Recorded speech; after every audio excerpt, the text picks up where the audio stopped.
Hi, I'm Ayaz Miman. We've had I think, a fairly impressive Olympics. In fact, in many ways, fantastic because for the first time ever, an Indian athlete has won a gold medal in the track and field event. Before the Olympics started, and I spoke to so many athletes and experts, former athletes, and they all believe that at least where track and field was concerned, we may be about 20, 30 years behind the world stage. So for Neeraj Chopra to go and win the gold medal, I think has been, he's a trailblazer. It's a path-breaking thing, and it's path-breaking because what he's done is he's fired our imagination. When I say our imagination, is the young athletes, young India, which is going to grow up into sport, will believe that they can win gold medals. He's not the first. Remember, Abhinav Bindra has won an individual gold in 2008. We've had Milkha Singh, who's finished fourth.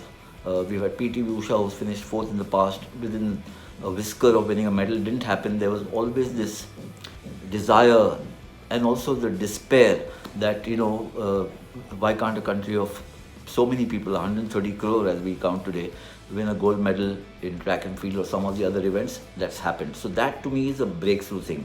It's still one gold and one with Abhinav. So two golds in a long history, a long journey in the Olympics. But the path is clearing out. What it means is that, you get mentally unshackled. This, however, entails a lot more effort now at the grassroots level. We've got 7 medals in these Olympics, the best ever. Our previous best was 6. 7 is an improvement. However, let me just kind of put it in perspective. When this 126 people contingent went to Tokyo, the expectations were for about 15, 16 medals, at least getting into double figures. That has not happened, largely because the shooters and the archers didn't get, they fell short. Vinesh Phogat, the wrestler who was top ranked and almost a certainty for a medal, couldn't make it. So these were the disappointments. But let's look at the plus side. Mirabai Chanu, what a spectacular comeback from Rio, where she had flopped. 4 years, she's worked herself into a situation where she's a silver medalist. Lovelina Borogain, a boxer from the Northeast, taking the baton, so to speak, from MC Mary Kom, the legendary MC Mary Kom, and winning a bronze medal. PV Sindhu winning a second medal in the Olympics, silver at Rio, bronze over here. These are fantastic achievements. Then the hockey. After 41 years, the Indian men's team is on the podium. It's not a gold, it's not the Dhyan Chand era, it's not the great legacy that we've talked about, where we would just enter the field and the opponents would kind of surrender. But after 41 years, to get onto the podium itself was absolutely fantastic. Cricket is an undying passion in India, but in many ways, and especially for people of my generation, perhaps even later than that, hockey has been an emotion. It's almost like rediscovering. This medal was like, you lost a family treasure and then you found it. And therefore the joy and the delirium that has followed has been quite spectacular. A little unfortunate for the women's team, not to win a medal, not to be on the podium, but let me tell you that their performance was as noteworthy as the men's. From 1980 to 2016, they never even qualified for the Olympics. They qualified for Rio. In Tokyo, they just about missed a medal by the slightest of margins. Terrific mental strength, self-belief, desire for both the men's and women's section, and that suggests that something good is going to happen in Indian hockey, provided, of course, there's a lot of work that happens at the junior and grassroots level. And this is where I want to turn my attention. So we've got 7 medals. Now how do we become 17 medals from here, or 27 medals, which would actually get us into the top 10, 12? It's not going to be easy. It's not a fairy tale that you kind of cook up and say ho jayega. It's not just wishing for medals to come. There's a lot of planning. There's a lot of hard work. It's an arduous journey, and I think the journey has to begin when the athletes are 8, 9, 10. That's when the talent is spotted.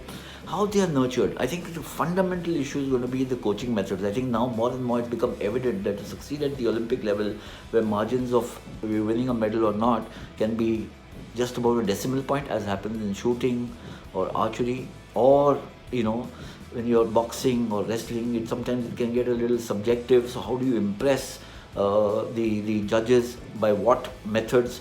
and so on. And hockey, for instance, is now not so much about sublime skills as it is about speed, stamina, positional play, data which tells you how to approach a certain penalty corner or not.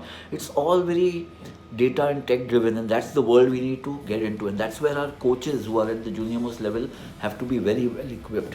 I think the problem for Indian sport is still at the elite level. The government is doing a lot. Sports Authority of India is doing a lot.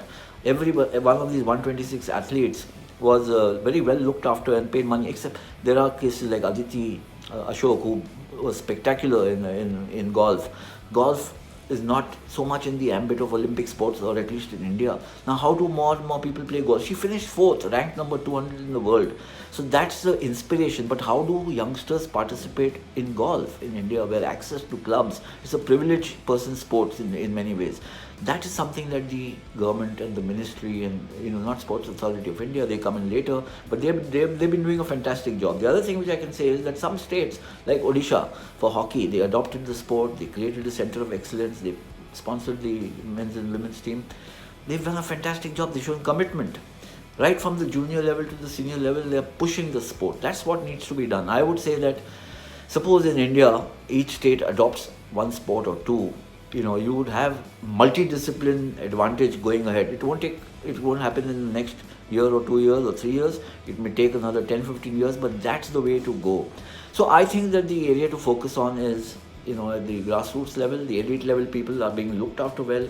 The junior levels, they need to be, looked after even more so, especially where coaching methods are concerned. World-class coaching and mental conditioning has to happen at the junior most level, because that's when habits are formed and that ambition is strengthened. The other thing, and perhaps the final thing which I want to talk about, is that 3 out of the 7 medals belong to women. The women's hockey team and Aditi Ashok, just about missing by a whisker. It could have been 5 out of 9 had they won. The penetration of sports in the lives of women in India is very minuscule still. It's about 7-8% of the girl child or girls who are introduced and play sports to a certain level. And despite that, they're getting about 40% of the medals. It shows you where, what agenda needs to be pushed. It's not just the government's job, it's not just the federation's job, it's also the job of people like us, in families, in communities and societies that we live in. We need to encourage the girl child to participate in sports. That's the only way that India can become a sporting nation. Subscribe to Midday India. Get direct notifications on all our videos by clicking on the bell icon.